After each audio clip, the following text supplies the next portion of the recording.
Hello, everyone, and thank you for tuning in to another episode of the Media Bub Podcast, a show about anything and everything media related. Ed here with my fellow co-host, Mr. Matt, who goes by multiple names in the game of colleges. Really? Yeah, Where's Matitude? Like what you Mr. always say. Matitude, There we go. Hi, everybody. How we all and then doing today? and of course, Sultry Pipes Omar. Well, hello there again. It's been a It's minute. No, it was actually pretty recently, right? literally been 30 seconds for us because we're recording two episodes at the same time, but we're posting them They don't separately. know that. They don't know They that. can't time travel like we can. Don't Okay? don't give away the illusion. Oh, hey, Matt. You know when every time you say hello, everybody, you remind me of that freaking doctor from The Simpsons. Or That's the idea. yeah. Hi, Dr. everybody. Nick. Hi, Yeah, Doc. Dr. Hi, Nick. everybody. Hi, everybody. Goodbye, everybody. Yeah.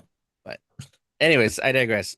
So for this episode, we're gonna do a review for the latest Netflix season 2 of Devil May Cry. We did a spoiler-free one, so make sure you check that one out if you don't want us giving away the plot for this one. This is gonna be a spoiler one, so that is your first official spoiler warning. We're gonna go into depth on the plot, the characters, some of the things that we saw, maybe some things we expect in the next season, and overall what we thought about the show. So that being said, take it away, fellas. You're the Devil May Cry wizards here. All right. So, Matt, we want to talk about episode 1 real quick? Yeah, sure. Excuse me. So, in episode 1, Dante is frozen like a popsicle, and humans have invaded hell. That'll be Yeah, that's basically That's it. that's basically it, but that is one of the most annoying fucking sound effects in the world. I hate it so much. Anyways, but trying to get the time lap here or timeline correct here with why Virgil goes into the human world. Well, we're sticking with that with episode 1 right now. Yeah. Yeah. So stick So, with that one, man. with in episode 1, not only do we see the humans invading the demon world, we also see Goliath, the first boss that you fight as Nero in Devil May Cry 5. That giant thing with the mouth and the stomach. Yeah. That they shoot the rocket launcher in. That one was fun. That was a boss. Yeah. Oh yeah, that dude. And whereas all the military is downstairs fighting on the ground, Lady's doing her Splinter Cell best. Hell yeah. Fucking dive dropping down from the top of the freaking portal, wearing a freaking Batman Beyond style suit that turns her invisible. Although she should have kept that grappling hook when she dislodged everything. She frees some prisoners and takes the cup. Yeah, the chalice, the Arcana chalice. Yeah, that's what happened. One of 4 MacGuffins to take down Mundus. Yes and no. The whole spoiler thing. Well, they were doing spoilers, right? Yeah. They've been warned. We're warning you again. Spoilers. The MacGuffin, the cup, is one of 4, as Ed said. There's a caduceus, a dagger, and a coin. The coin is very reminiscent of the coin that Dante used in Devil May Cry 2, by the way. He has a coin in Devil May Cry 2. I only played that game once. Yeah, you're the one. You don't remember he throws in the jukebox? How do I know that, Matt? Because Devil May Cry 2 sucks. When you were playing it in high school, you were going all gaga all over it and telling me about it because I didn't have the console at the time. And you said there's some scenarios, some scenes where Dante would flip a coin to make a decision. Yeah. But at the end of the day, it turns out that the coin was double-sided, like was two-headed. Yeah. So that all the decisions were he was always going to make the good decision. Exactly. Yeah, he pulled a Harvey Dent. He pulled a Harvey Dent. Yeah, well, then we got Devil May Cry 3. Okay. Doesn't matter. This first episode was very reminiscent to freaking D-Day, in my opinion. Yeah. Because you have a horde of boots on the ground getting slaughtered basically by these demons. Yeah. All to the theme of freaking getting away with murder. There you go, by Papa Roach. Yeah, the guy. And then, of course, it was all a ruse. His arm gets ripped off. That remind me of Starship Troopers, the way the demon just came in and ripped his arm off. Yeah, Starship. And then, of course, you have the lone surviving soldier who somehow is able to complete the mission. Yeah, the freaking scaredy cat with one. The one who didn't want to be there. Yeah, There's always one. They're the ones that always seem to live for some reason. For reals. fear is a good motivator to live. That's true. Of course, as the episode progresses, we see Virgil make an appearance and some lady who sets herself on fire. She was a clone. She was a clone, and it was all to bait Virgil into going into the human world. Mm-hmm. Because apparently it wasn't Argosax who killed his mom. It was Mundus, which we already knew because we played the game. Blah, blah, blah. Yeah, those who play the game know that already. Yeah. Anywho, to steer away from the plot a little bit, I want to mention some of the things that happened in season 1 that I kind of want to point out. What?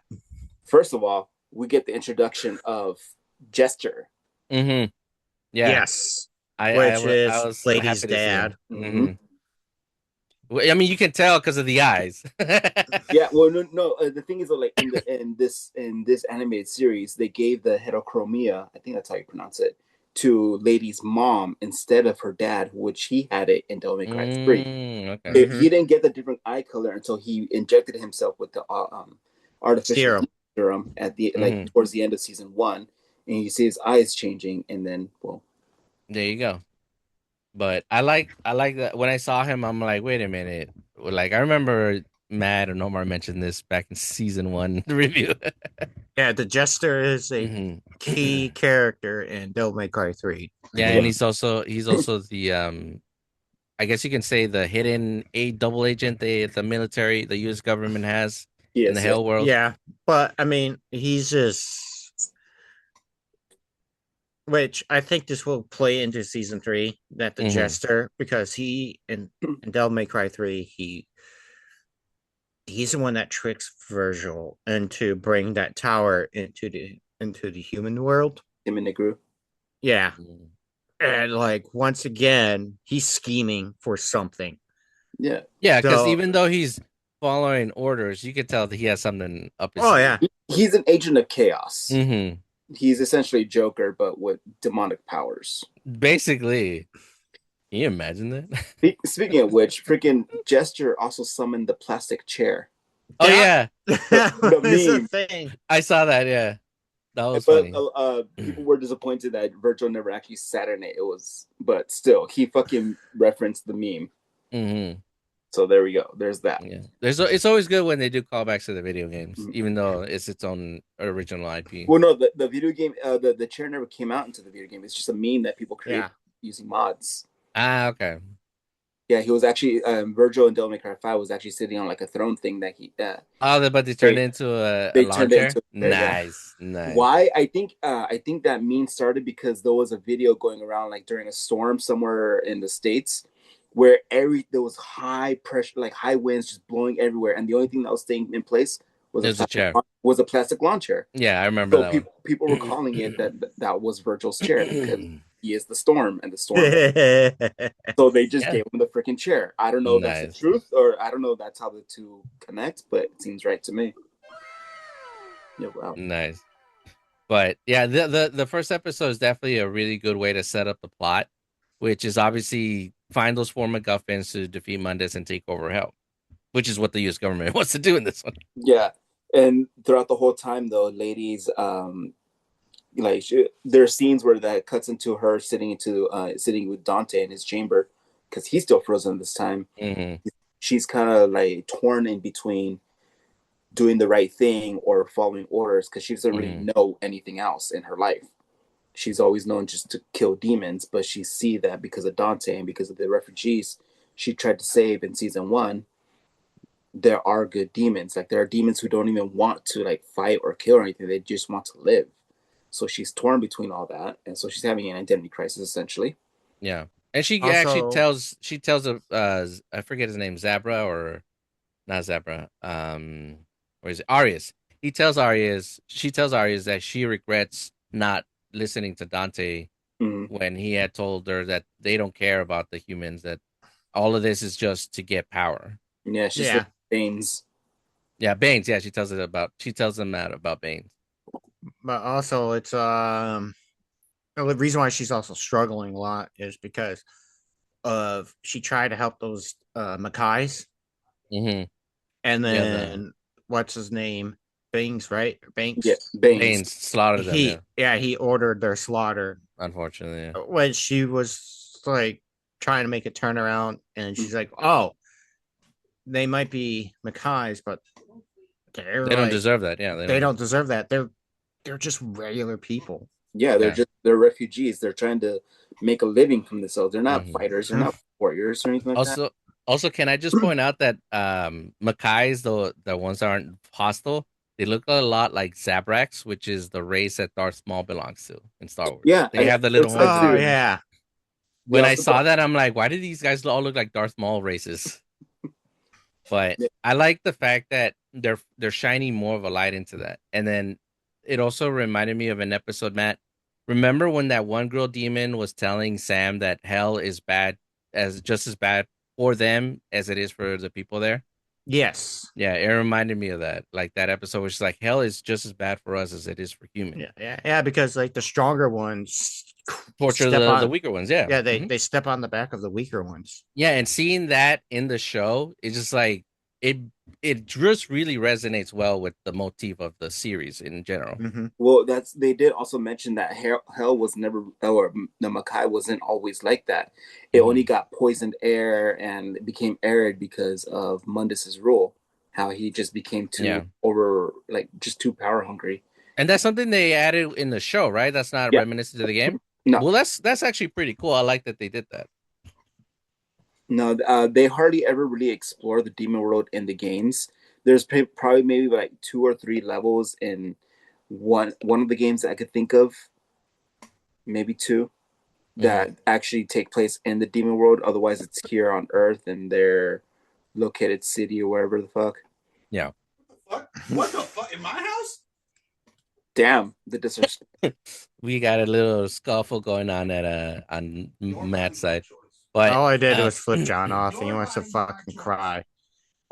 one of the thing I liked about this first episode is just like the first montage of the show shows like all these news cycles going through, and then one particular guy going like, "If you don't support our troops who are fighting in hell, you are a demon lover," or something like that. Yeah, the propaganda kind of The stuff. propaganda that like is very reminiscent to Starship Troopers, you know, Yeah, or But- Hell Divers. or If- Helldivers. And if then you don't also- believe in democracy, yeah.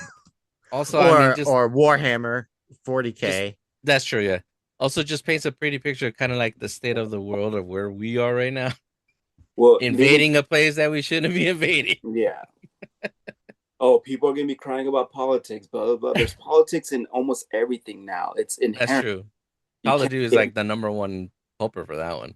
Yeah, it's if it's not politics, it's gonna be religion. It's gonna That's be true. Yeah. inherent in Religious the- overtones. Yeah. Yeah, there's always gonna be something there. Mhm. So long as it's not the main focus, because this wasn't really the main focus. It was a background thing. They showed like maybe 2 or 3 scenes. The majority Yeah, of it It was a brief montage, yeah, but the it majority still of it resonated. was- yeah. yeah, the majority of it was in that first episode. Everything Mhm. else was focusing on Dante and Virgil, and yeah, their stuff.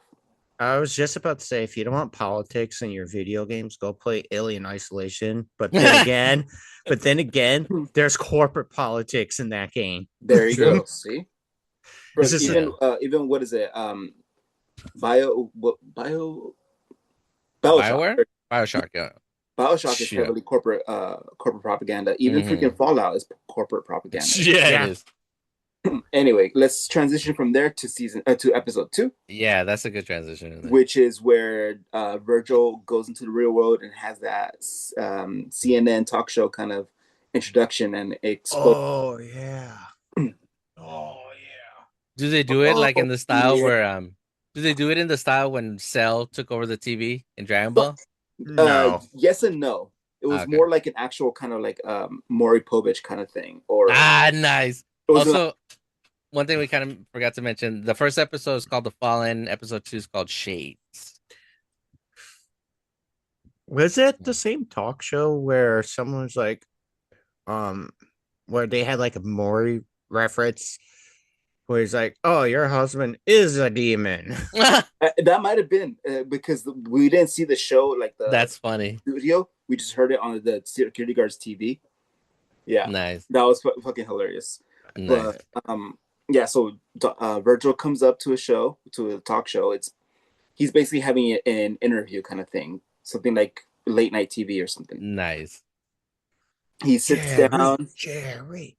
Yeah, he sits down and tells the host and the audience everything about what's going on, what's happening. Like, so your people are invading my people. My people are not the invaders. We just want to live on our own. We don't care about you people, but it's your side, especially these guys specifically. He's name dropping Baines. I think I think he not Arius, but I think he name drops Ouroboros because that's his company. Yeah. Mm-hmm. And then everybody's like, dude, cut him off. And the Go to commercial. Yeah. The host, he's like, that was the best show ever. Typical. It's all about ratings. It's all about ratings. I am part of history, not you're part of history. I'm part of history. And just before, after the show ends or the segment ends, Virgil's about to leave. All calm, cool, because he doesn't want to cause a fucking international conflict. Yeah, he's about to go do his Superman thing up in the roof, but he gets stopped by one of the back crew people saying that the president's on the phone with you or for you. And nice. Yeah, the president like, on line one. Yeah, exactly. Essentially, yeah. And Virgil's like, I'll take the call. Nice. So then it cuts to Dante getting set free from his freaking thing. He gets revived, and he has to go through rehabilitation because he was frozen and whatnot. So, that's cool. That part was hilarious. They gave him the demolition man treatment. It's something like that, and it wasn't really rehabilitation. It's more like a psych eval. Yeah. Oh, okay. So he's in a interrogation room, camera on him, and then a psychologist is asking him questions about what happened, like describing events from what he remembers to that point in time. And then they ask Lady the same thing, and we get completely different things. Yeah. Matt, you want to explain Dante's version? In his head, like Lady was all into him. It was all like cartoony. Yeah, the art style. Talk about the art style too. It's very JoJo like. Well, no, because when Dante is recreating it, it's very chibi. His flashback is very chibi art style, very anime-esque. And obviously, John Young Bosch is a prolific anime voice actor, so he's using his anime voice, as Dante. And then it goes into the JoJo reference where the art style changes into that of JoJo when they proclaim that they're going to be Demon Hunter team or some shit. Nice. Yeah, and they even have that little sound effect of like, oh wow. Yeah, the little chimes and whatnot. Yeah, that one. However, dude, you gotta watch that scene. No, I'm looking forward to it. However, and then when the psychologist is asking Lady to reinterpret her events of that, it's all black and white. It goes straight film noir. It was fucking perfect. Like the tones are darker. Like it's still color, but the tones are more subdued. That there's some typical film noir music playing in the background. The dialogue is more serious, more tense. There's like some dark emotion. Nice. I'm apologizing to you. She was doing her whole femme fatale thing, and then Dante was doing his tragic broken hero kind of thing. It was amazing. That is funny. It just goes to the whole everybody's side of the story is different. Yeah, not only that, but it also takes a peek in the mind of each character. So Dante's mind is like it's all this colorful, whipsy, happy-go-lucky stuff to hide the pain that he does have. Whereas Lady, her mind is constantly on the pain, so it's obviously gonna look like a film noir. So on one side you have freaking Spider-Man noir style, and then on the other side you have the cartoony Animaniac style.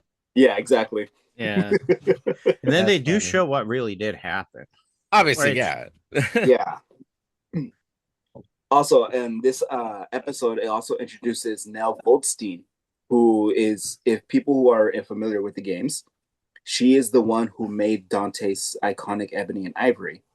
Nice. She's also the grandmother of Nico Goldstein from Devil May Cry 5, who is Nero's weaponsmith. Yeah. Okay.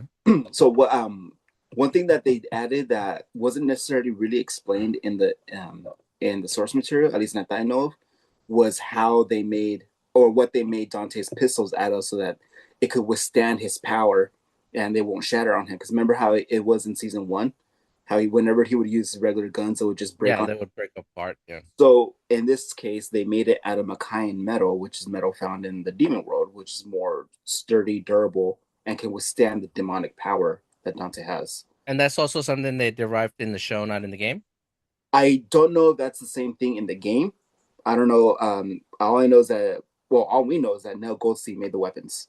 But Yep. not just the material that she used, right? No, they're not fully explained, at least not from what I've read or what I've known. Maybe I'm missing something, but that's a nice little tidbit to explain how they can survive Dante's. No, yeah, it's cool. It makes sense, and it adds to the lore.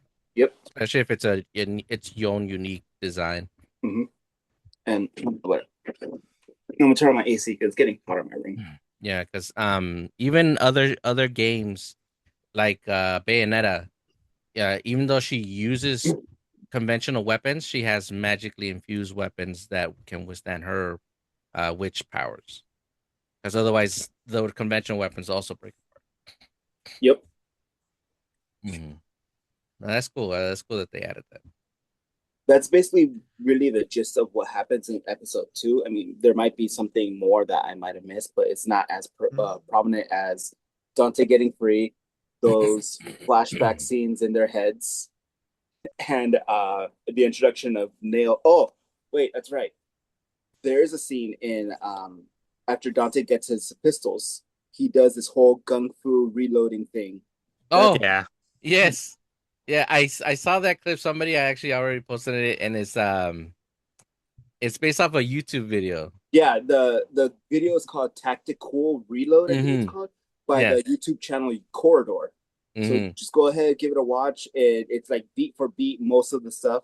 How he's loading the bullet in there, Yep. how he flicks to the clip, and then how he's like he bounces the bullet and then chambers it back into the round. Yeah, that video is like 7 years old. I was watching it last night. I'm like, I always like it when they use like they'll revamp old footage into something fresh, and it'll look just as good, if not what's better. funny is that one of the guys in that video looks a lot like Caesar in his younger days. Yeah, he does. Yeah, I remember him. Yeah. Yeah, he wanted to star in some clips of Key and Peele, so he was a funny guy. He's a funny guy. Okay. Yeah. But yeah, that's really the most of it, or the gist of it, of season or episode 2 of Devil May Cry. So Yeah, on to episode 3, which is called The Panther, the Lion, and the Wolf. Well, The Panther, the Lion, the Wolf. that episode was phenomenal. Matt, I'm doing all the talking. Do you want to talk about it? Isn't episode 3 where Virgil's on his way to a quick synopsis is Dante and Virgil hurtle toward a fateful clash in the present memories from the past, uncover old wounds and the family tragedy that tore them apart. Yeah, they're like, so in episode 3, because it shows Virgil on his way in episode 2, on his way to the Ouroboros building.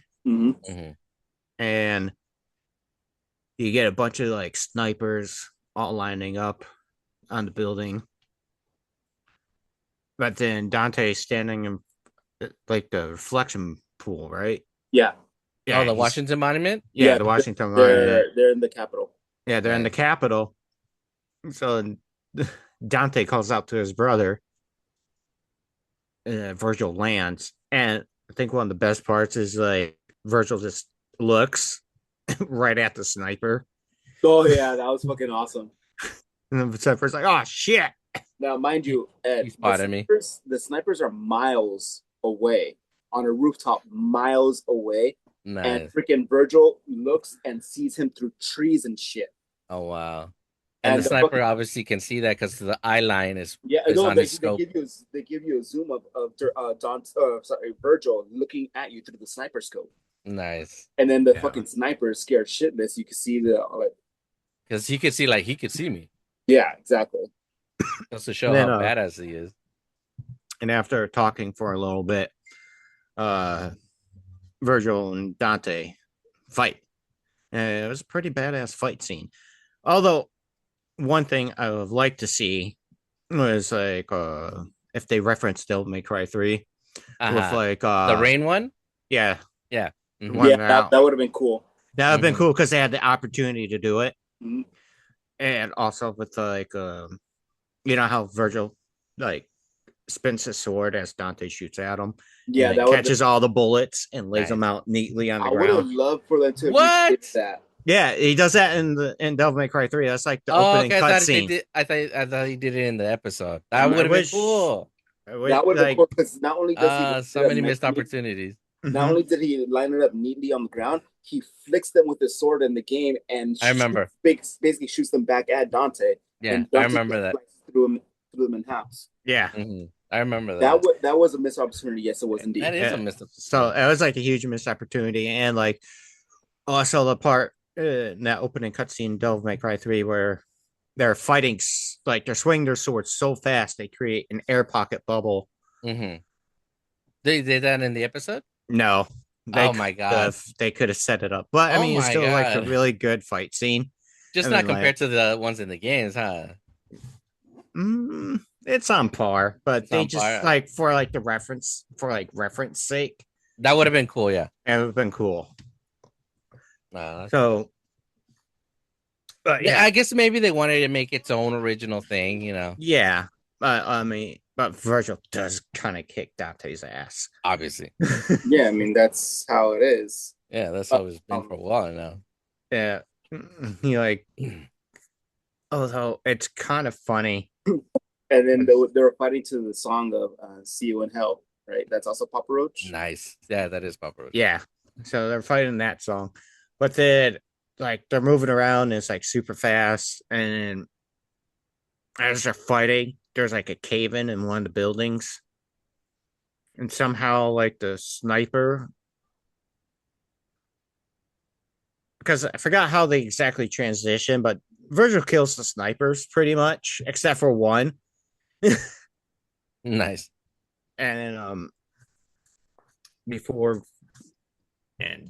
before like the sniper could shoot Virgil turns around and he does a charge shot using Dante's pistol, Oh yeah, that's Oh. right. Yeah. which is important for later on in the series because well, I Now, guess what not only does he do a charge shot though, but they showed like Virgil feeding the magic or his energy into the gun, and you're seeing it from the Nice. inside of the gun, wrapping around the bullet, and as it's being shot out. Mhm. Nice. Yeah, Going back did to that, did he shoot through Dante or did he just No. take his gun he and just took his step gun. Yeah, he took Dante's gun. And who shot who in the knee? Because it was either Virgil or Dante that kneecapped one or the other. I forgot exactly who it was. I don't remember honestly, but no, freaking that whole fight scene between Virgil and Dante at the reflection pool was amazing, and then led into the Lincoln Memorial. Mhm. Where throughout that whole time, freaking, they're just chastising each other, but it's not chastising; it's more like bickering, like brothers normally do. Mhm. He goes, you've been sitting here this whole time eating Pizza, chocolate. chocolate sundaes. And Yeah. Dante, when he pulls up his stinger, he's like, "Strawberry sundaes." Yeah. But completely misses because Virgil sidesteps him. And then Virgil's, because in the episode they show that Dante was naturally talented in terms of like sword fighting and gunslinging and all that stuff, even as a little kid, whereas Virgil had to struggle and get better. Oh, Yeah. really? Yeah, I Yeah, didn't know that. and so yeah, there's plenty of montage like moments or clips in the show throughout the season where Mundus is training Virgil Okay. to be as effective in combat as he possibly can. and then that's how we get Nilo Angelo's form. Mhm. Mhm. Dante or Virgil explains it. Well, he explains it later on, Yeah, but he explains that his Nilo Angelo form is not his true devil form. It's more like an intermediate devil trigger that Mundus forced onto him. I like Super Saiyan 2, 1. No, it's more like Super Vegeta instead Yeah, of Super going Vegeta. Yeah, it's an elevated form, but not his full. exactly. Yeah, not full Where- potential. Yeah, whereas his true devil trigger will be Super Saiyan 2. Yeah, there you go. And that's essentially how they treated Dante using his devil trigger as Super Saiyan, because at that time he didn't have full control. He doesn't have full control of it. No, And which is, he didn't have to feel a tingly feeling in the back of his No. in between. but Mhm. that's kind of like that's something you'll notice throughout the show is that Virgil is much more adept as an adult for combat. Mm-hmm. Like when he makes his first entrance and he just slaughters that whole entire team and leaves the football guy pissing his pants. Yeah, That's crazy. And no, that fight scene in the desert was great. He it fucking was, annihilated everybody, and that's how he sees the Ouroboros logo, and that's when he goes to their freaking their headquarters, yeah, which leads into episode 2. And then after yeah, destroying the Lincoln Memorial, he's flying out towards those snipers, and those snipers kept missing as they were shooting. Freaking, and that's how fast Virgil was moving. And then when he lands to the headquarters, charges in, fucking annihilates the whole team. And then there's one last ditch squad that comes up, and Virgil disarms all of them. He doesn't kill them; he disarms all of them. And he only says one. He doesn't even finish the sentence. It's like, if any of you want to leave, then they all start scrambling over to the elevator. Nice. All right, going back to that football guy, because that squad is being led by that football guy that Matt mentioned, yeah. and he saw 2 teams and 2 freaking fighter jets get destroyed by one guy in like less than 10 minutes. Nice. Yeah. So yeah, I wouldn't blame him for being terrified. Mhm. That football dude is just he's something else. And the football guy they're talking about, folks, he's actually shown in the first episode. He played football, but he got recruited by Darkholm as one of their what are their militia called? Spokesperson. Yeah, but what is their militia called again? The Darkholm militia. I don't know, but the freaking Captain Commando armor. Yeah. Yeah, the Captain. I love that it came back. I was a little disappointed when I didn't see it right away, but then I saw Lady wearing it. I'm like, yes. Oh, that reminds. All right, we'll go to it when we get there. But that football guy, I think his name was Tom. He's completely Yeah. new character. But Yeah, he's not reminiscent of the game. Tom, yeah, John, voiced by John Omohundro. So Mhm. before Virgil can go reach the command center into Ouroboros headquarters, whatever, he faces up with Dante again. And then kicks Dante's ass. Good. And he does the Nice. classic impale Dante with his own sword thing. Yeah, he takes he takes Feels like- Rebellion. Feels and like everybody's pins- done that, huh? Yeah, and literally in every game, Dante gets impaled by one of his swords or by a sword in general. Yeah. Yeah. At this point, it's become a running gag. If I didn't know any, but I said he low-key likes it. I wouldn't be surprised either. Honestly, my favorite one is still when Nero does it because he's like punching him, then throws him against the wall, then picks up Rebellion and throws it at him. Yep. Good times. All right. So from there, what's episode 4? No, 3. It's still it'd be episode 3. Damn. But No, however, we're going on to episode 3. at the end of episode 2, because after Virgil pins Dante to the giant monitors, Virgil takes the elevator all the way down, and that's when we find out what's his name has some bullshit magical powers. Aris? Aris. Yeah, Aris. Of course he does. Right, which you could tell immediately looking at the guy, he's the villain. Like haircut and everything. He Yeah. looks like Heihachi. He kind of did look like Hayachi. But It's the feather boa that did it. no, but Arius is the main villain in Devil May Cry 2. So Hmm. they're the connection. Makes sense. It makes Yeah. sense. Also, when Virgil comes down and faces them head to head, Lady is right there standing between Virgil and Arius, and then Lady's just like, you know what? Fuck this. You Then deal she with it. I leaves. quit. Ah, nice. Yeah, she has like a big old machine gun pointing at Virgil's face. Yup. And then she's like, you know what? No, you guys can have this out. And then also keep in mind all these grunts, all of their weapons are loaded with that demon killer bullet, aren't they? Yeah. Yes. Yeah. Nothing to do. So Lady leaves to go get unstable Dante. from the wall. Yeah, unstable Dante from the wall. Whereas freaking Virgil and Arius go on a full out battle. And that Yeah. battle is fucking amazing as well. Isn't Is that still in episode 3? No, that's the start of episode 3. Yeah, that's the start of episode 3. And I believe Virgil takes Arius's arm. Yes, he does. And then Which is great because he has a little joke for him later on. Yes, he does. You sure that's not episode 4, A Pit of Serpents? Because it says, as Virgil battles a foe bent on bringing back chaos, a wounded Dante asks Lady's help. A bold plan comes together on the eve of a rare eclipse. No, that's still episode. We're still on episode 3 talking about. Damn, that's crazy. Because episode 3 starts off with what you call it, Virgil and Arius battling each other, and it destroys the entire command center. When Lady and Dante come back up, she's like, "I was only gone 5 minutes." When the whole fucking thing is starting to collapse on everybody. It continues on with Virgil teleporting him, Dante, and Lady to another part of the headquarters to try and find the 4 pieces of the Arcana, because they need to stop it before the rare eclipse happens. Yeah. Otherwise, the Arcana is going to get used to resurrect Argosax, the Chaos, which was the former ruler of Hell, which was also Mundus's leader before Mundus put a Brutus on him. Okay. Julius Caesar Brutus kind of thing. Yeah.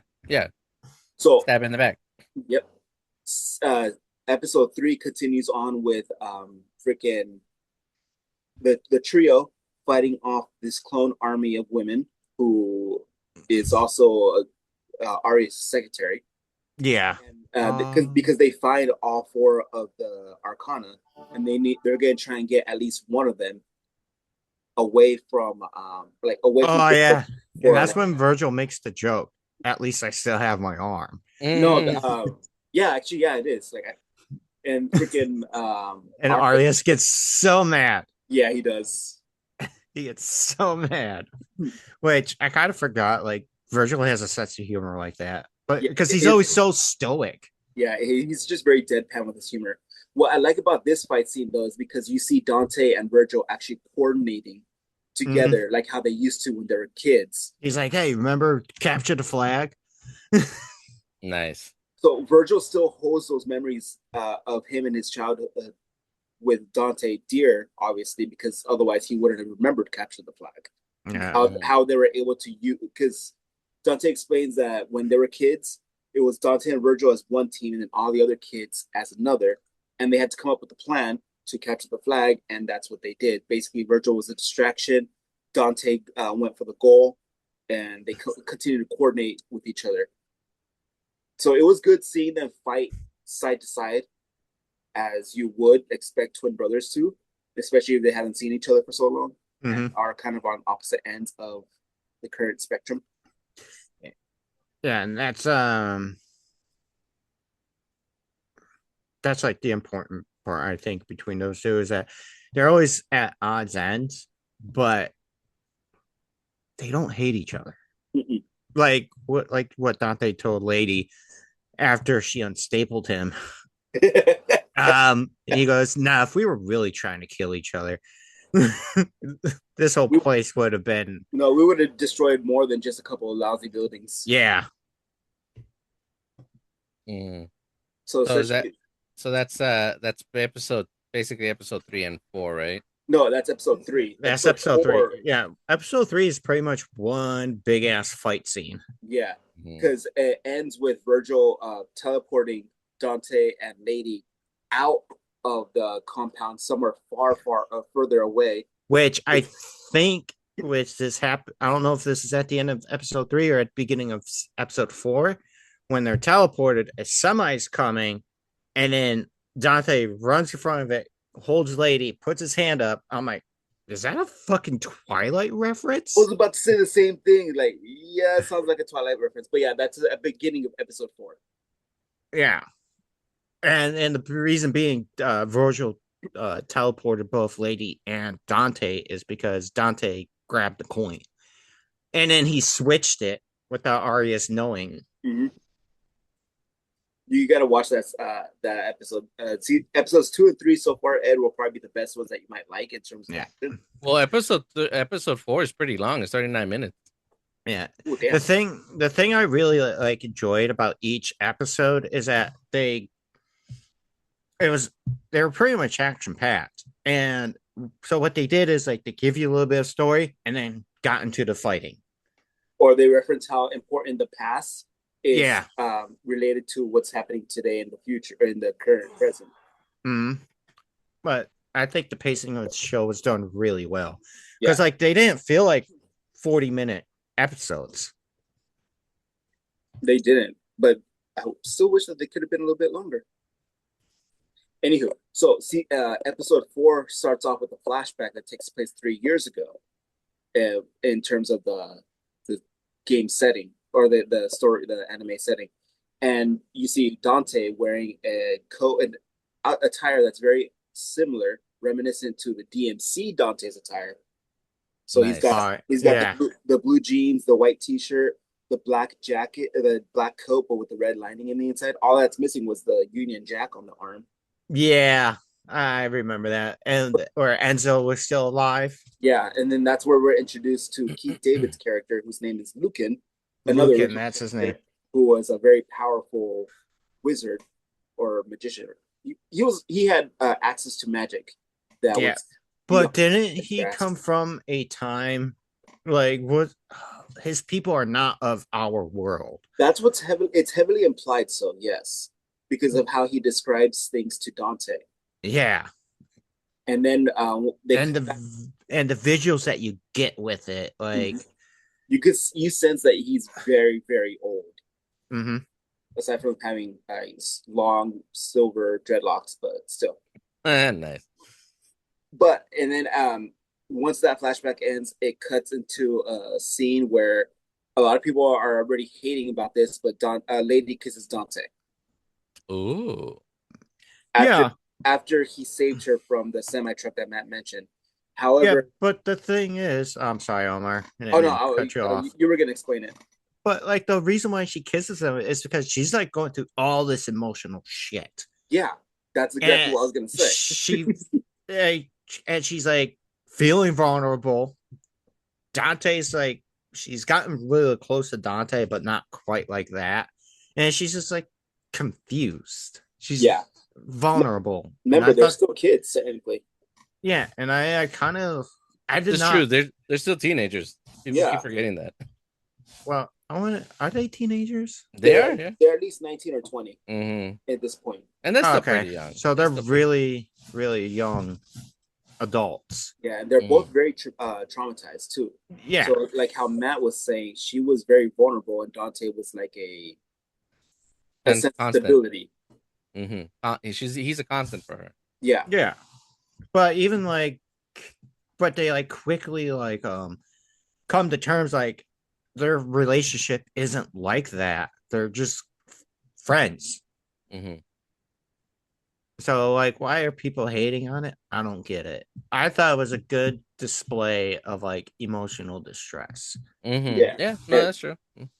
Same with what happens in the next episode, but we'll get to that. Right. So episode 4, I guess, is what you would call a filler episode, Ed.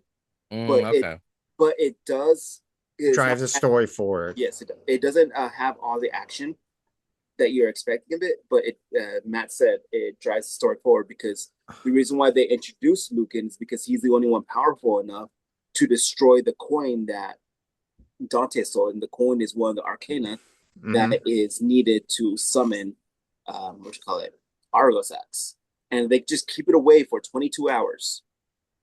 After the eclipse goes away, they have a century and a half to worry about Argosax being able to come back. So Yeah. Luca needs 8 hours to depower and destroy the thing, and he needs like absolute silence.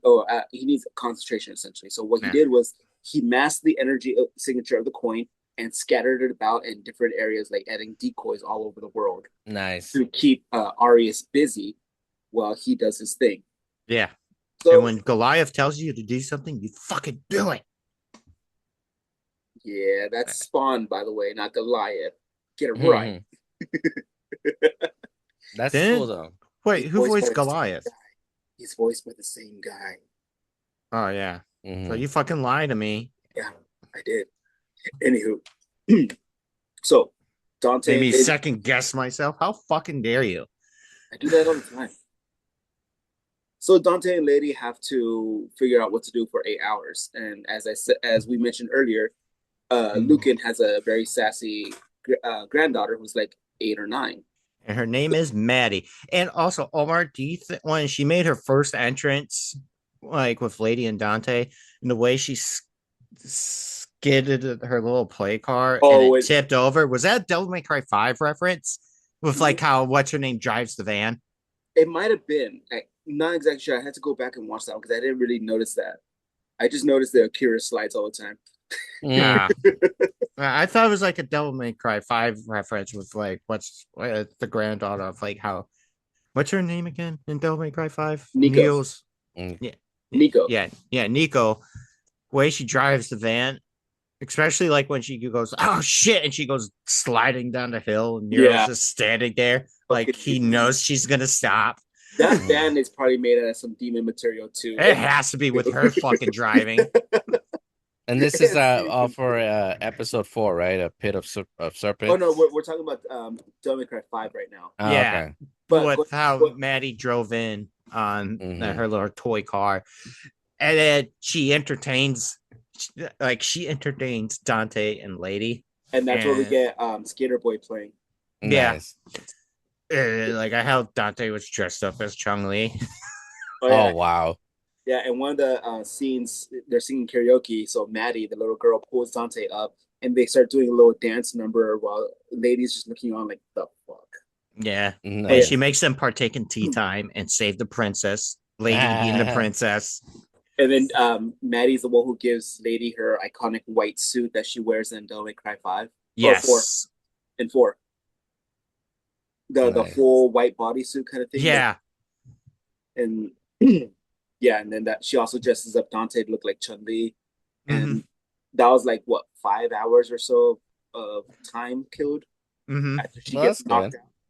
Because then she like finally passes out, gets exhausted, has some fun because she wants to be a fashion designer, an actress, and a singer, or something like that. Nice. And then her grandfather scolds her about like being an actress. Demons are actors are the worst. Yes, that's what he says.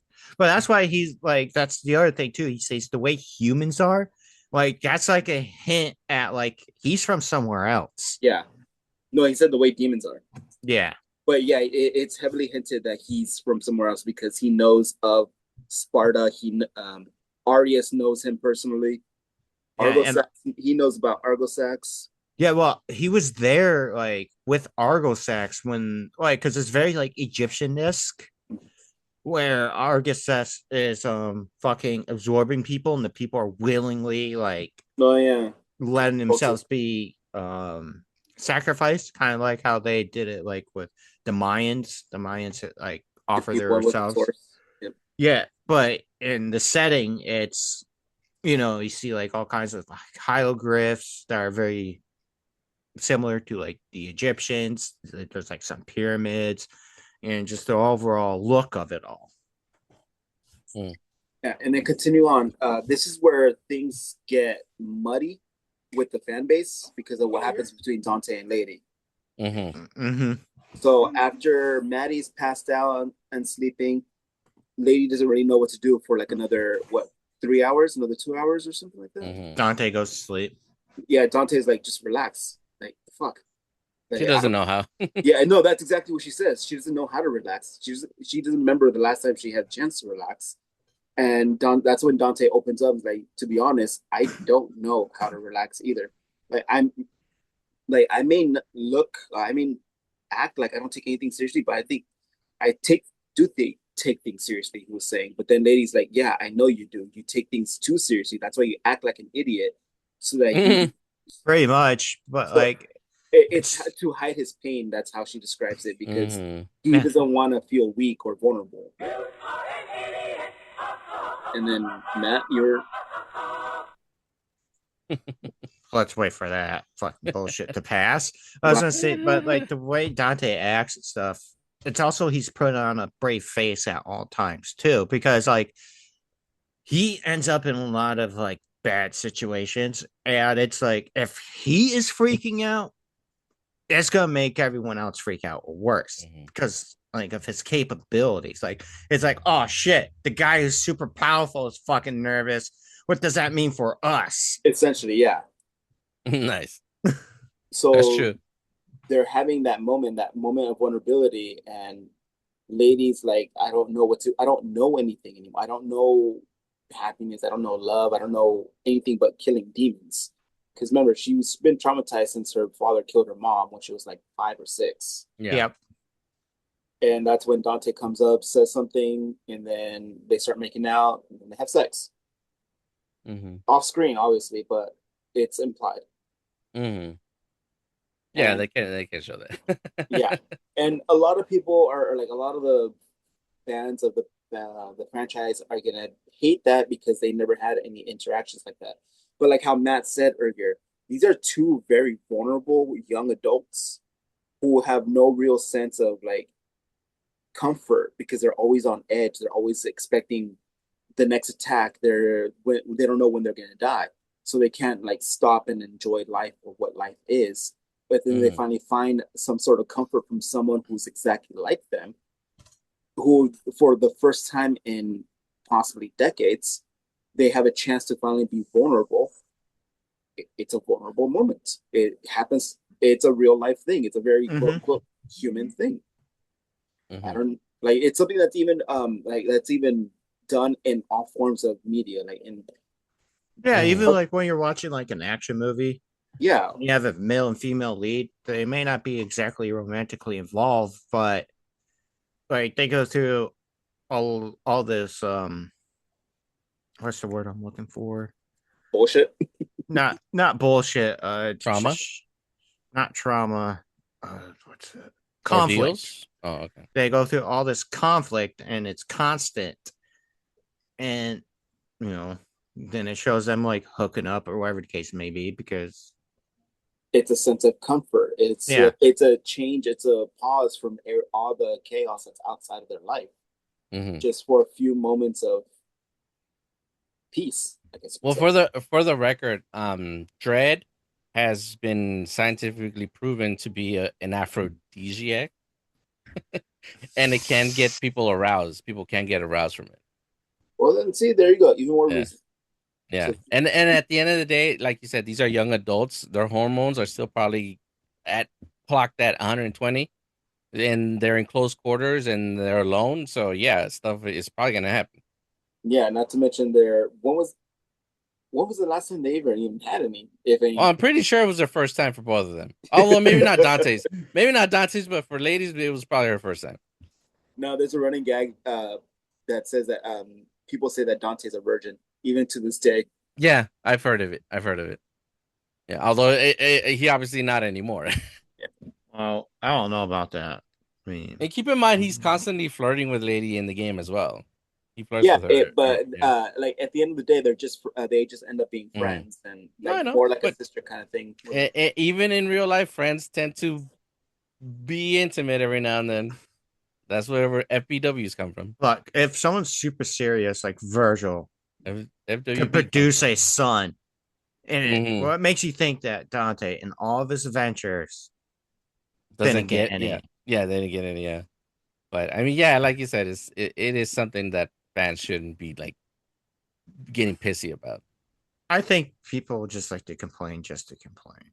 Yeah, a lot of the complaints that I'm hearing about, like the series, is not very warranted, not even from fans. It's just they're not they're not liking the series because of who created it. They don't like the person Adi Shankar. Like I don't know why.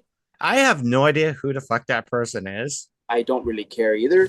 So why don't they like this person? Did he Like I do said, something heinous? I don't know, to be honest. I need to look it up. However, I think going back to episode 2 real quick, before the ending credits scene, I think it's episode 2, episode 1.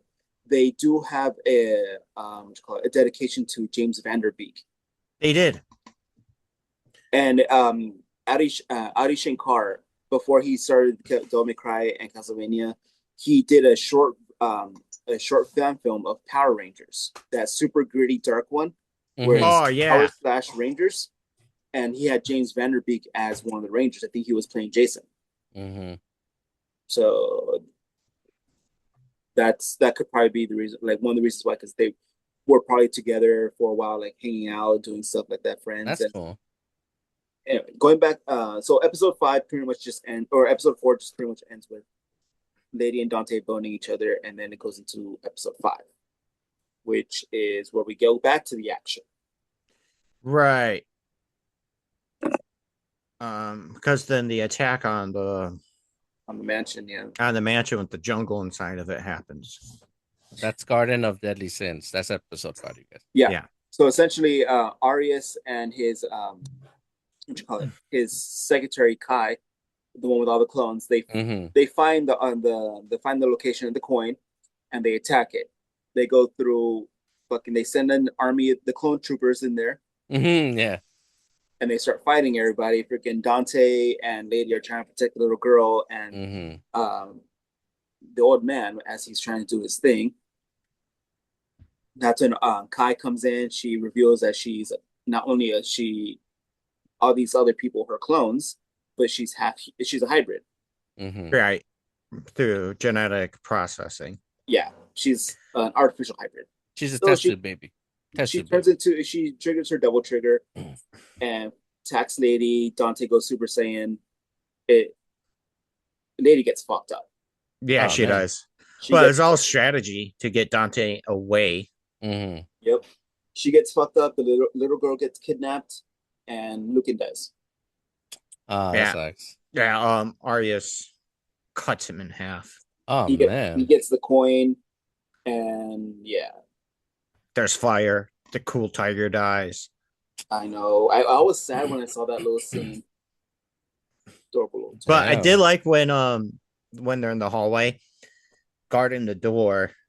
They're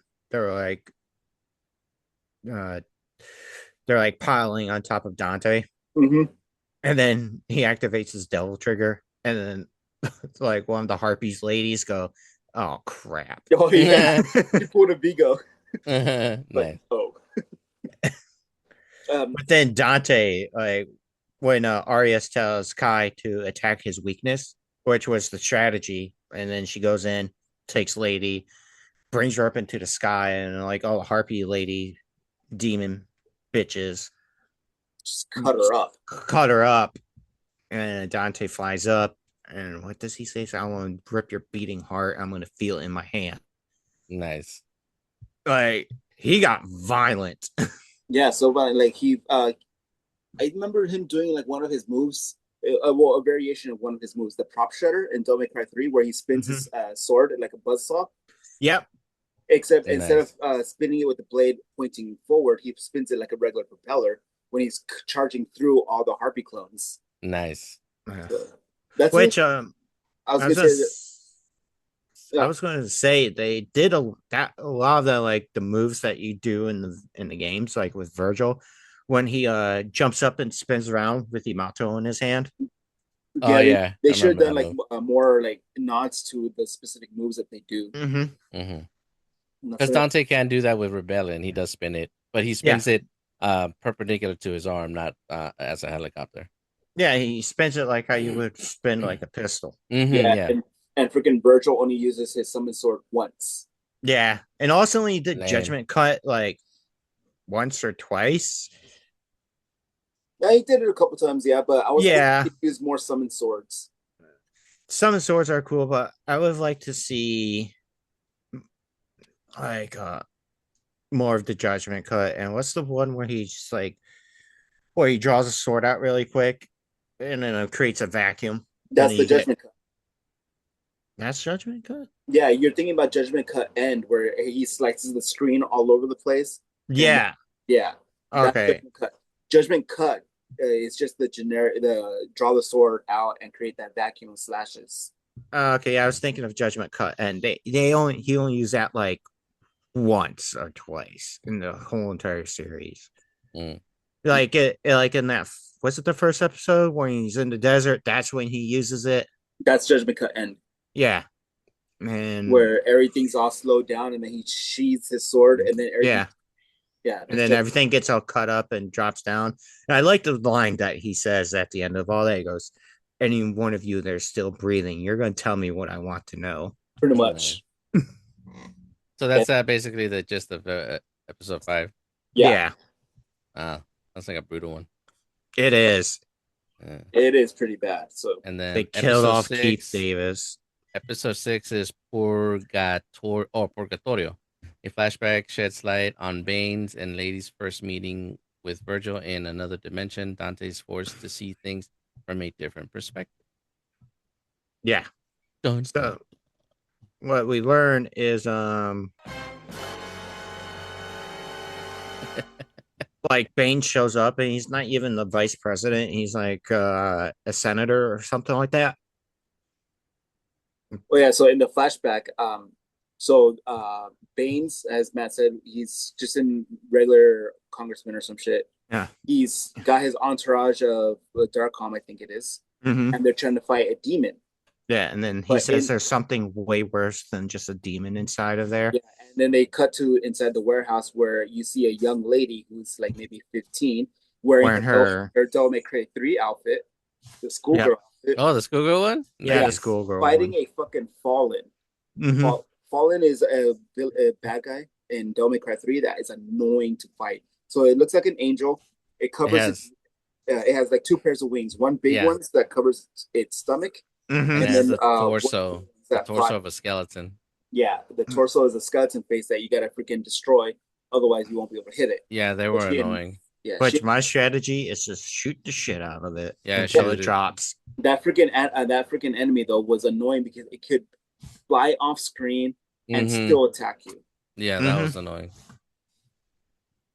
So that's Lady's introduction with Baines, and that's when he kind of like brainwashes her, molds her into his little perfect soldier kind of thing. Mhm. Whereas we see Virgil in a different dimension. So going back to episode, what was it, 3, where Matt, it was episode 3 where Lady sees that mirror, right, and she enters like this whole Yes. and then they play Afterlife again. Yes. So in episode 3, Lady sees a mirror when they're exploring Arias's secret collection of whatever the fuck. But the thing Is about he- the mirror is that it's an alternate dimension with these prophets. Yeah, and these prophets, they tell you the truth that you don't want to see. Yeah. So when Lady does it, she has a vision of the bunny, of the white rabbit, and how she's the reason why he is the way he was. Dante pulls her out before she could get killed or eaten, whatever the fuck, and it introduces a plot device that's eventually used in episode. What episode are we on? 5? Yeah, we're on 5. So in 5, Virgil. No, is you're on 6. You're on 6. You're on 6. 6 or we're on 6. Okay, so Purgatorio. Virgil's in this alternate dimension created by this mirror, and the only way out of said dimension is by going through it. Yeah. That's also where the little girl gets kidnapped and gets transported to. Oh, right. And Virgil saves her because she sees that she has the locket Dante asked her to protect. Yeah. And the locket Dante- holds a picture of. Yeah. Because she was like freaking out during that attack. And Dante, as a distraction, gave her a task to do. And but it's cool. Was Conroy still able to voice Baines, Omar? No. No. He's voiced by James Ian Corlett now. Oh, or okay. Ian James Corlett. You could tell Okay. the voice is completely different. He does his best to try and imitate Conroy's inflections, Mm-hmm. but I mean, it's clearly obvious that it's not him. But he did a good run. But also, like when Virgil's trapped in that dimension, all those like bandit kind of guys, they're like talking so much shit to him, I and know, he right? just punches him right in the face. And that's what Goku did. Yeah, that's true. And then Virgil he's like, "Give me back my sword," and they're like, "No, we're gonna eat you," and he fucking murders them all.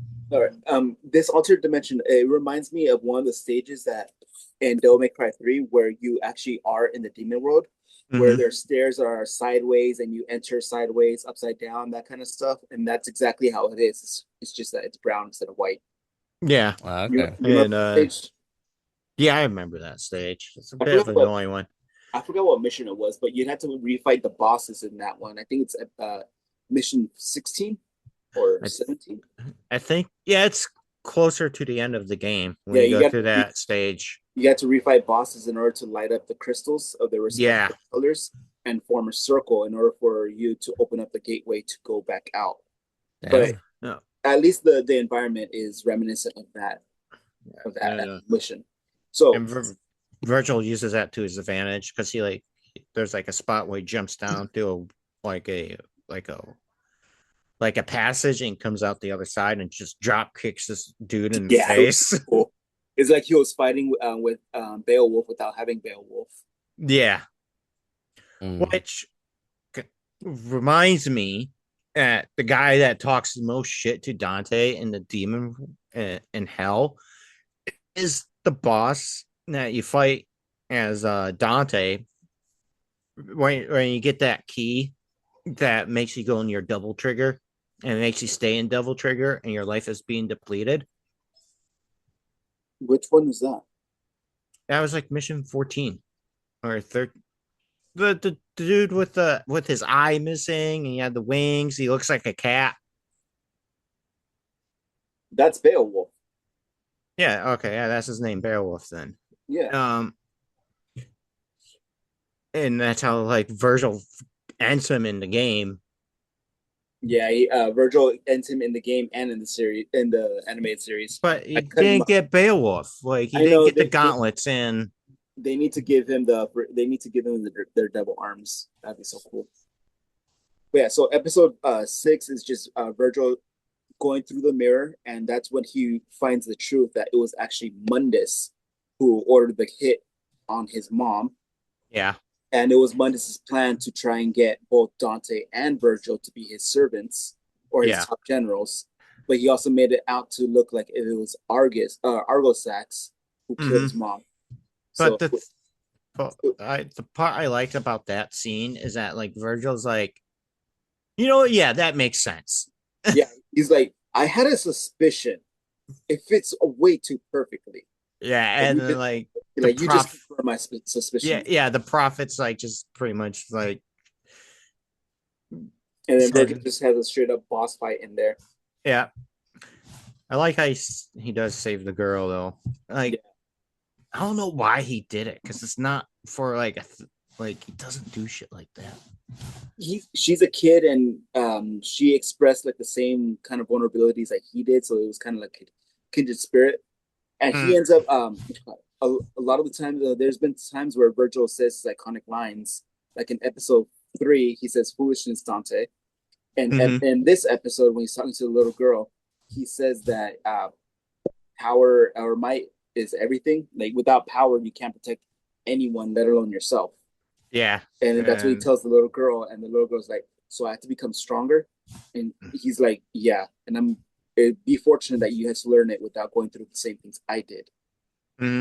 So he has compassion for the little kid. I'm pretty sure we would have compassion for kids in general, just like Batman. Yeah, but like, but also like how like I think maybe part of it's like her attitude. Like she's like, "Oh, hi, my name is Maddie." Oh yeah, so plucky, happy-go-lucky. You're in the middle of freaking danger and shit like that. Yeah. So he also said that her mom, or she also said that his mom was pretty. So And you could see like the turmoil that in Virgil's face when he's thinking about his mom from back then, and he's like, "Yeah, she was." Interesting. That's And tripping. then there's episode 7.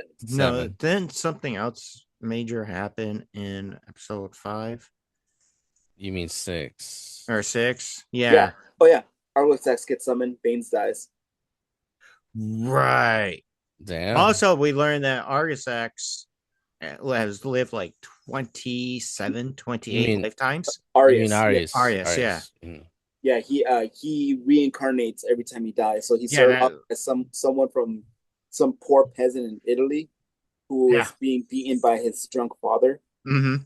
And this entire time, as a kid, he was trying to invent like a prosthetic leg for his dad because his dad was missing a leg.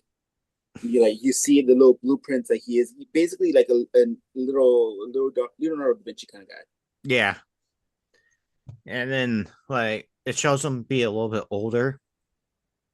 And then you see him go through like the centuries as he continues to die and get reborn. Yeah, and it's off the not attack. yeah, it's not always like conventional, right? Like Mhm. he was like stabbed and murdered. or like died disease. Yeah. Like but he made the deal with that's the deal that was made. Like what's his name would bring him back. Yeah, Argus. Argus X would bring him back, reincarnate him with all of his previous past memories. Mhm. And that's how he creates his whole foundation kind of thing. Mhm. Mm. And pretty much, and like living that long, like Randall Savage from DC. Yep. Mm-hmm. That's like, actually what I was thinking about gets too. super rich, you know what I mean? Mm-hmm. And then And episodes. obviously he gets in bed with politics. Yep. Mhm. 7 into the city of woe. It always reminds me of that meme where it's like, why is it vampires are always like extremely rich and stuff? And it's like, imagine living that long and being broke. I'd be so fucking depressed. Yeah. For real. Same. Okay. It's So like, into the city of woes is actually another pretty long episode, 37 minutes, Yeah. and Mhm. chaos This is like reigns. the major climax right here. Nice. Chaos reigns on Earth in the wake of fiery resurrection as an oracle shows Virgil the truth. To save the world, Dante and Lily must divide and conquer. yes. Oh, lady. Um, I said lady. Yeah. So pretty much Lady gets round 2 with the harpy bitch. So she did survive her injuries. Yeah. So in episode 6, Baines finds her and is using Arius' technology to like sew up and heal up her cuts and nice. wounds. Yeah. Kind of like Star Wars episode 5 when after Luke gets revived, he's in getting like that shit stitched up. The back the chamber. Yeah. Yeah. And then that's where Lady gets her iconic scar on her nose. The one that Nice. she Okay. used in video games. Oh, that's right. Yeah. I always thought that was like a birthmark. Like when you have like a freckle or something. No, it's it's a scar. Yeah. Okay. So then, but yeah, she fights that dude, or she fights that chick, and then Dante and Virgil go after Argus X.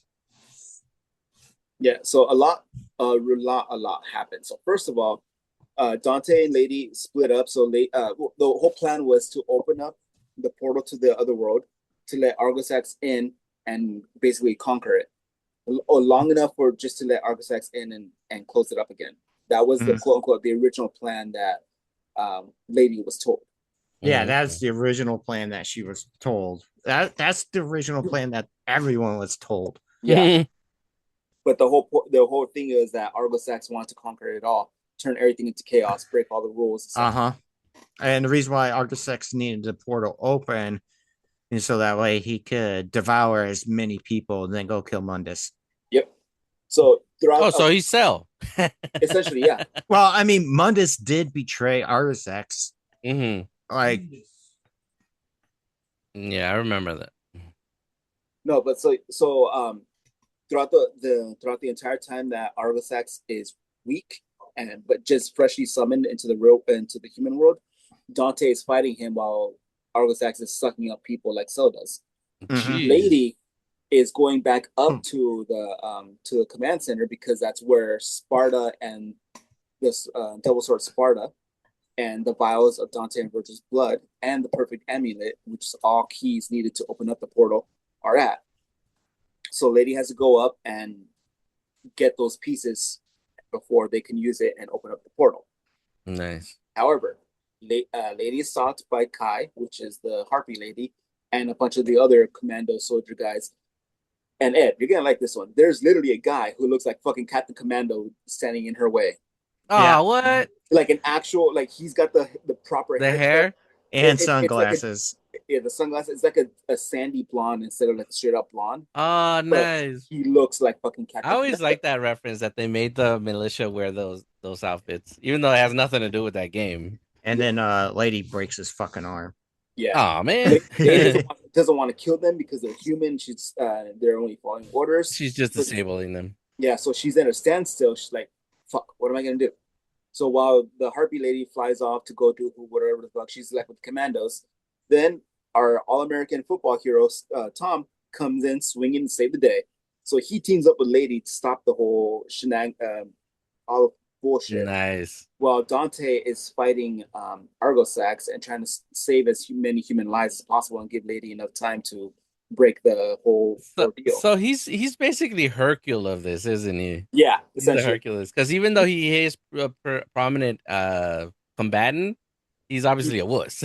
Yeah. Well, Lady had a conversation with him saying like you can't run from Motivated. your run from his problems and things like that. Yeah. That's cool. He found his valor. Yeah, he's well, because he, in his fear, he ended up killing the president, Yeah, the cowboy guy. that's something we kind of forgot to mention in one of the It wasn't episodes. important. He was gonna die anyway. We already knew he was gonna die. Yeah. Yeah, but he tells Lady that he's got a lot to make up for because he helped cause all this essentially. So he wants to repent essentially. That's and good. and Lady's like, let's go. Nice. So they're going around. They're going up the tower, trying to fight off as many of the freaking Darkcom goons as possible, while freaking Dante is trying to save as many humans as possible and fighting Argosax all at the same time. Oh man, talk about a fight against them. Yeah, so freaking Argosax ends up sticking those tentacles into Dante and sucking up his life energy and whatever. He gets a lot stronger and a lot bigger. Yeah. And then that's when freaking Virgil comes in, his Yamato spinning through like fucking buzzsaw, cuts those tendrils off. Nice. And that's when they start teaming up to fight. That's when Dante or Virgil reveals to Dante that his Nello Angelo form is not his true devil form. And he just goes Super Saiyan 2 and unleashes his full devil trigger. Nice. Yeah. And he tells Dante that you need to use your pain in order to control it. Yeah, Virgil pretty much starts teaching Dante how to use the devil trigger more effectively. Nice. And freaking that's when after he goes devil trigger for like completely, Dante does, his rebellion turns into what looks like his devil sword Dante in Devil May Cry 5. Well, we saw that in the end of the first season too. Yeah, because he went on full like full devil trigger. Yeah. But earlier in the series, when he was going devil trigger, his rebellion was still rebellion. Yeah, he like it was an elevated height of energy, not his full transformation. So those two are freaking teaming up, going toe to toe with freaking God of Destruction, whereas Lady and Tom are fucking fighting a bunch of humans and trying to stop the whole thing from happening. Lady gets like how freaking Matt says, Lady gets her revenge on the Harpy Lady. However, it was a clone that she killed, whereas the real one was about to slice her from behind. But that little girl Maddie comes up with a freaking gun and shoots her with one of those super devil. Oh, the devil bullets. Yeah. Yeah. And what did she say? She goes, "Take that, you stupid, ugly bitch." And then Lady comes up, takes the gun from her, and she's like, "You did good, kid, but you shouldn't swear." It's bad. Yeah, she tells her not to swear. She's swearing. Every other word she says is a swear. Pretty much. Yeah. But then she also did give Maddie some advice, and that is let it end there. Yeah. don't let it consume you. Your pain doesn't have to define who you Oh are. yeah, because Mhm. Maddie was daughter of the guy, right? The The The granddaughter, granddaughter. granddaughter, yeah. and she wanted revenge for her, that harpy lady killing her only family. Mhm. And then she got it. And that's where it needed, and that's where it should end for her. Yeah, And she tells the Tom guy that to go take her to safety, like go leave, get the two of you out of here. He's like, no, I can fight. Let me fight. And this is where Lady tells him, you could run and be a hero this time. Now That's go. true. Mm-hmm. Because the other times that he ran as a coward. Now he's running Mhm. to protect somebody. Yeah. but It's a Also- tactical retreat. It's a tactical yeah, Exactly. because he has precious cargo. So yeah, sometimes you do have to exfil and then come back at a later time. but thing also I like when Lady and Tom were making their way up the stairs. Like this guy was about to shoot Lady, and then Tom grabs the fucking fire extinguisher, throws it, and hits the guy in the face. And he goes, "I was Nice. NCAA all-time passing record." Nice. I wanted you to reference that because you're better at like football analogies and shit than I am. Yeah, Very Yeah, He's the nice. like, guy- yeah. yeah. Tom is like a like the All-American. He was like a quarterback. Yeah, he's a Boy Scout for, basically. for in college ball, so he Mhm. campaigned for the president and all this Yeah. other shit. They show that in the first episode, which is pretty fun. Mhm. Yeah. Like So- they show which him is in his they show him you in know, his football uniform, and then they transition to the Captain Commando uniform, which is very Yeah, and then he still has a little football pin on his collar and his uniform. Yeah. Oh, nice. So like, it's very Starship Trooper like. Yeah, I've Like- noticed. You can do it. Nice.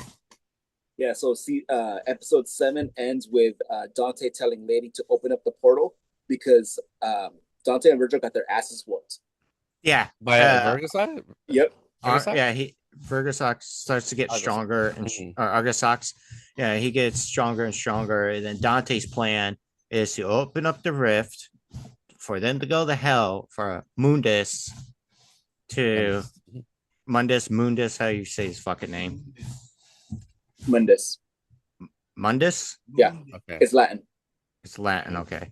Shut up, John. It's Mundus. It's not Mundus, it's Mundus. You Omar guys just bigger said it's Mundus. All like, right. you guys Okay. bigger like So- a married couple. So now to episode 8, right? That's the big climax. Well, as I was saying, is that because Dante asked Virgil if is Mundus can he kill Argosax? Mhm. And then Virgil's like, yes, in its current form, yes. Nice. And that's when Dante's like, all right, open that shit up. Although, well, Virgil was in Double Trigger, I'd like to see Judgment Cut end. Okay. Just saying, during that fight scene. Also, like before the fight kicks off, when Argosax is like, "Oh, the sons of Sparta," and then Dante's like, "No, we're the sons of Eve or Mm. Oh, Eva." yeah, that's right. I thought Eva. that was a little corny, and he goes, "We work better with music." And he shoots the jukebox. I'm like, all right, that's a little cheesy. Nice. Okay. Because- Also, I want to make note that music that he plays on the jukebox, that is the one track that they take straight out from Devil May Cry 3 because that's the track that plays in the prologue level when you're fighting in Dante's office against all the. Yeah. So Nice. so, So just play the that first. last episode is called Vexilla Regis Perdunum Inferni. Nice.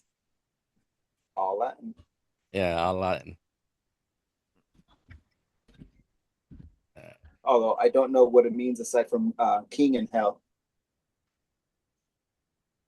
It means the banners of the King of Hell go forth.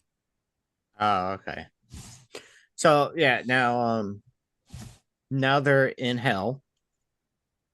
And while they're in hell, like Dante's having trouble breathing, and Virgil tells him, use your darkness. It'll help. Just essentially channeling his demon energy. Mhm. Let him breathe. However, the original plan that Dante had was just to send Argosax into Makai so that Mundus can deal with him himself. However, Virgil's like, yeah, no, I want to make sure this is seen through. So he jumps into the portal Yeah, that's true. And then then Dante's Dante's like, motherfucker. like this motherfucker, I am not leaving you again. So he jumps in after him, and he tells Lady to close up the portal, like just to close up the portal, but she loses hold of the Sparta, the sword of Sparta, and that gets dropped into the portal as well. So now in the background, you have freaking Mundus and Argosax fighting, giant kaiju's fighting each other while Dante and Virgil Nice. are running towards where the demon sword Sparta landed into the demon world, and they're trying to get it so they can go back and close it up. Yep. Which the fight in between the two kaijus, if you will, was pretty good. Nice. Yeah, you could see the epic scale of how big they are when it comes up in terms of fighting. That's crazy. So it's pretty cool. Nice.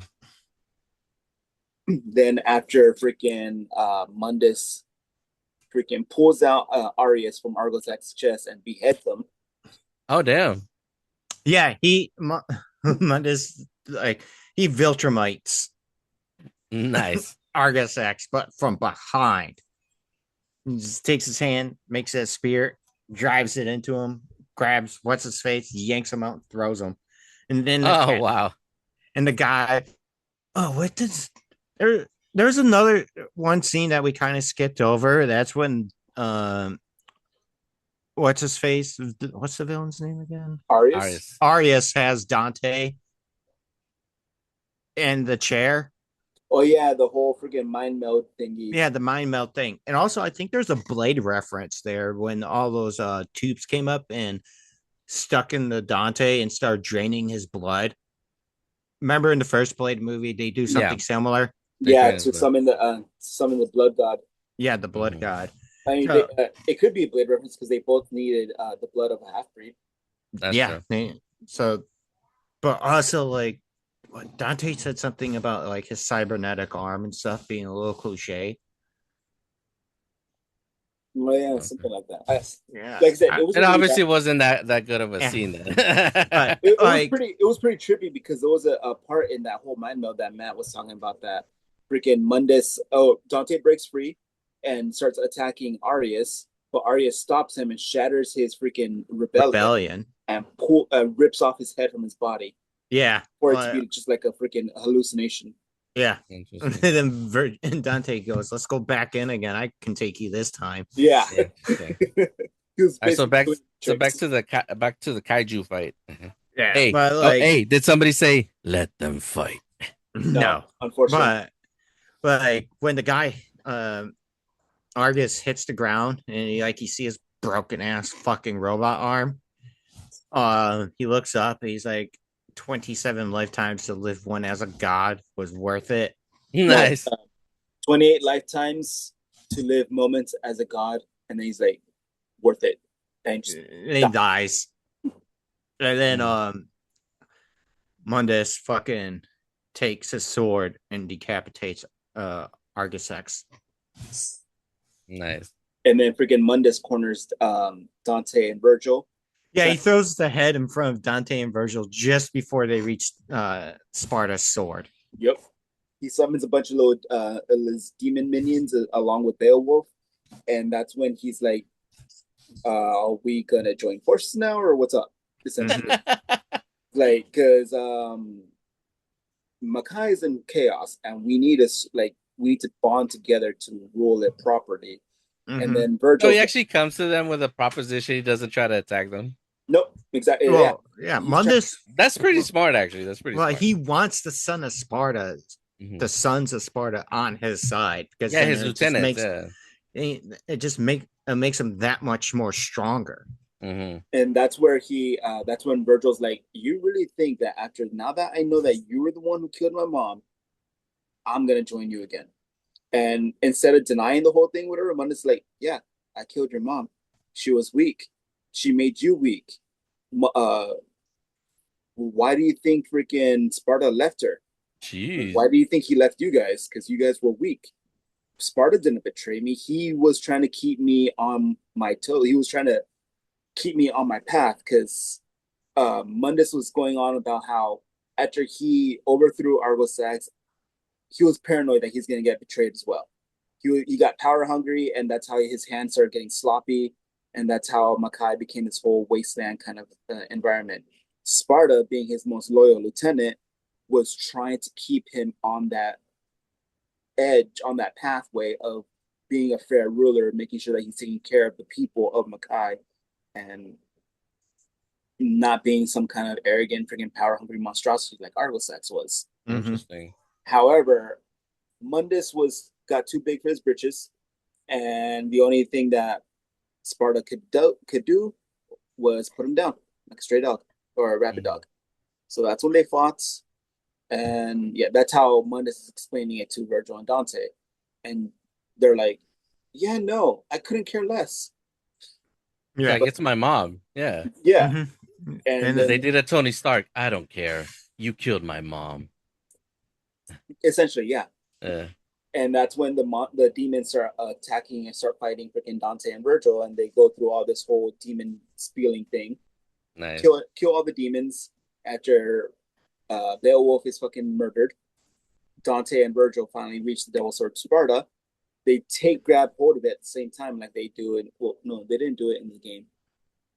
But Virgil's like, you know what? Mundus was right. I was weak. yeah. My humanity makes me weak. Yep. And then Dante's like, after all that, you're gonna believe him? Like, no, I'm not believing him. I'm trying to get more powerful for me.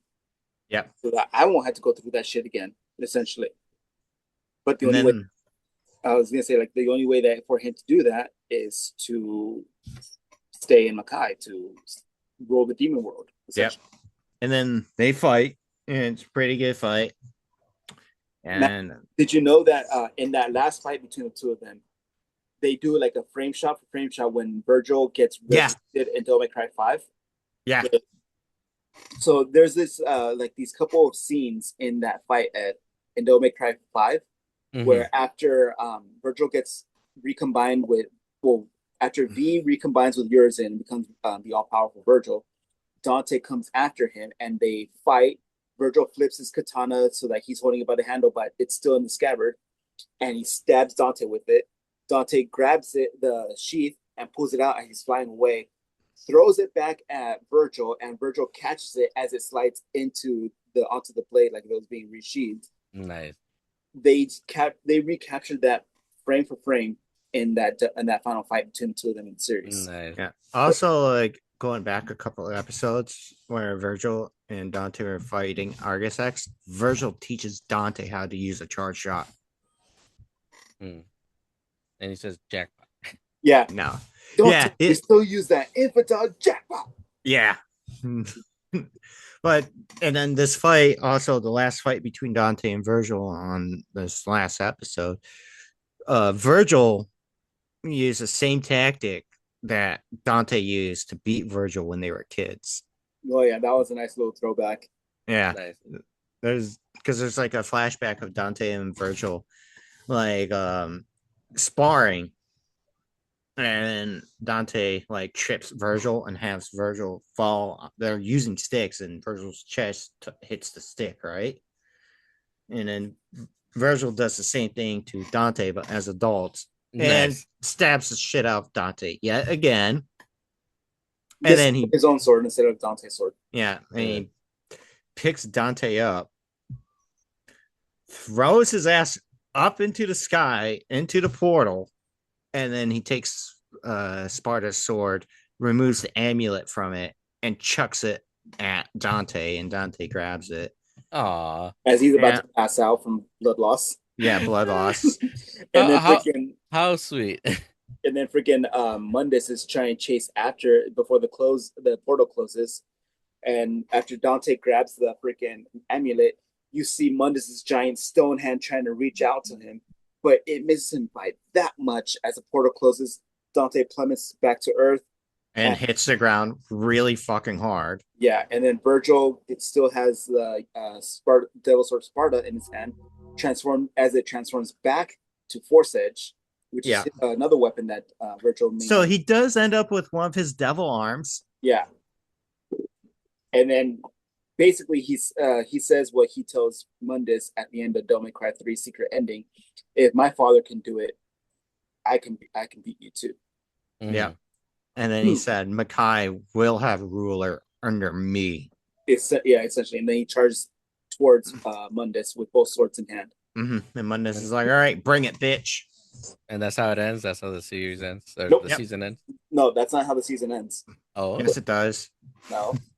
So before they jumped into the portal, Dante asked Lady if she's familiar with the diner by his old place. And Oh, yeah, like, that yeah. part. If we lose contact, meet me up there when this is all over, so we can talk. After the whole relationship kind of thing earlier, because Dante tried kissing Lady in one of the earlier episodes after they met back up after she survived, but she just like brushed it off like it was nothing. ah, He's like, yeah, maybe later. Now's not the time. nah. That's funny. So at this moment right now, Lady's still kind of confused about everything that's been going on. She's confused about her feelings, her role in life, but Baines ends up telling her before he died that her dad was still alive. Mhm. Just Yeah, but no one knew no one knew who it was or whatever, or at least they didn't. Well, Baines and Arias was the only ones who knew Jester's real identity as being his dad. yeah. So she grabs the laptop that Baines used to show her her dad meeting with Arias before he became full demon. Now she's got a mission to go find her dad and put a stop to him. nice. It ends with the camera going to Dante where he landed on the crater. He's still passed out. He's having memories of when they took the photo in the locket that the little girl has that's holding. And you see Dante crying Oh, as he's passed out, and the amulet, the perfect amulet, splits in half again. Oh, yeah.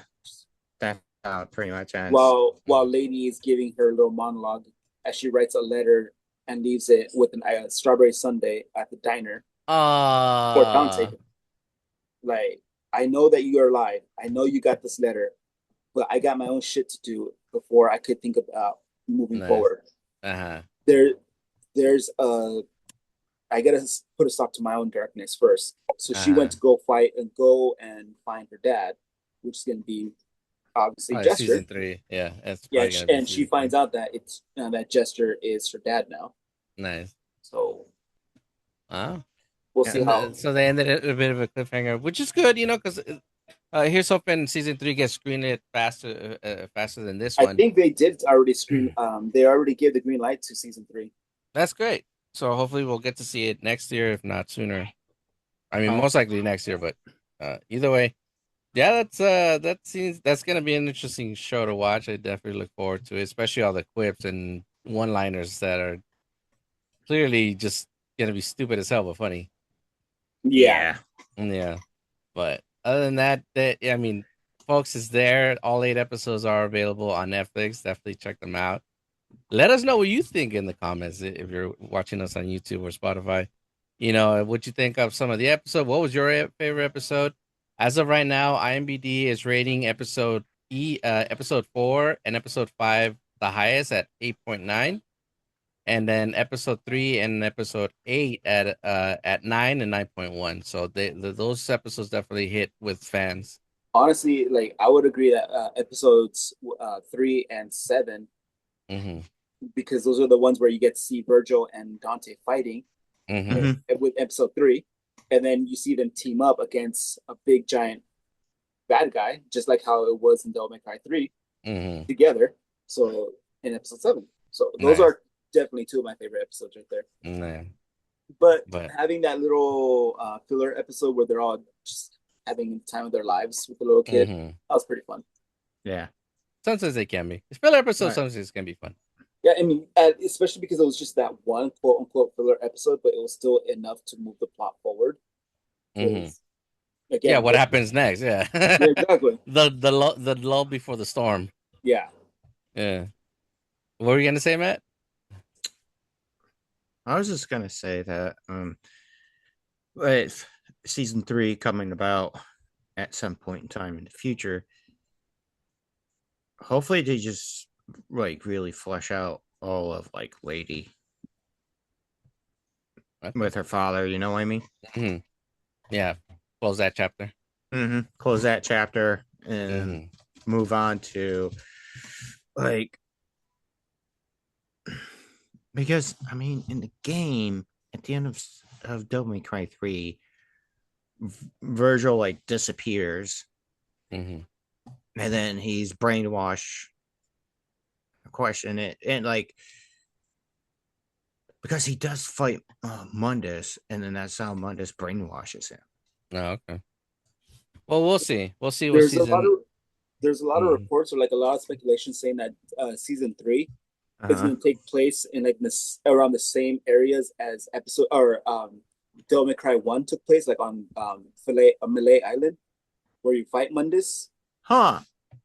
Are you gonna be introduced to Trish then? Yeah, that's what a lot of people are like speculating because Interesting. if we're going with the whole Mundus arc and everything, that we already got the lead up to Virgil getting fully corrupted by Mundus, because first he got partially corrupted, partially brainwashed, and to Mm-hmm. become Nilo Angelo. Now he's gonna fight Mundus directly. He's gonna lose. Yeah. Mundus gonna bitch. Sorry, that was probably loud. Bitch slap him, and then completely brainwash him so like he could just be fully Nilo Angelo. Yeah. And that's how we go to Malay Island. That's where probably Lady finds out that her dad is over there because the whole point is that she's trying to find a way into the demon world because that's currently where her dad resides. So maybe it could be introduction to Malay Island, or it could be an introduction to the Timin Negru Tower from Devil May Cry 3. Hmm. Or they could combine both of them. Who knows? We'll see what happens. Yeah. But we could possibly get Trish. We could possibly get new Devil Trigger forms, maybe. We could probably get the final arc of Mundus, Hmm. and then from there we could time skip to season 4 and have Nero, because Arius does name drop Fortuna and the cults. He calls them a cult, but he's referencing the Order of the Sword, of Right. worship Sparta as a hero god kind of thing. Interesting. So we'll definitely see what happens. I mean, either way, I mean, I know you guys are looking forward to it. Yeah.